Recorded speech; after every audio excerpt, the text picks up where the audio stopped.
आबा जयसेवा मामा. अरे जयसा भाषा काय म्हणता? बहुत दिवसांनी आलास का? अरे जरा कामावाले गेलतो इकडं हा. चिमुरले हा.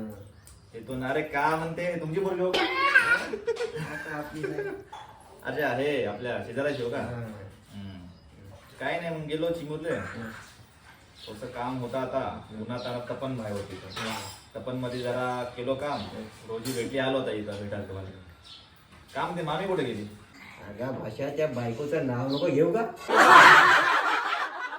काम का काय झालं? म्हणजे त्या दिवशी मला पेता पेता जरा जास्त सोंगली. हा असाच आलो असाच गणपती पडलो. पण हे माझी बायको हा मला उचलाचं सोडून दे, पण 2 थेंब तोंडात पाणी सुद्धा नाही पाजून दिलं. तर एक गावात तिथे कुत्री आली, केलं वराटा तर 2 थेंब माझ्या तोंडात भरत पाणी सोडून दिली नव्हतं भरत. आता मला सांग ते बायको बरी का ते कुत्री बरी?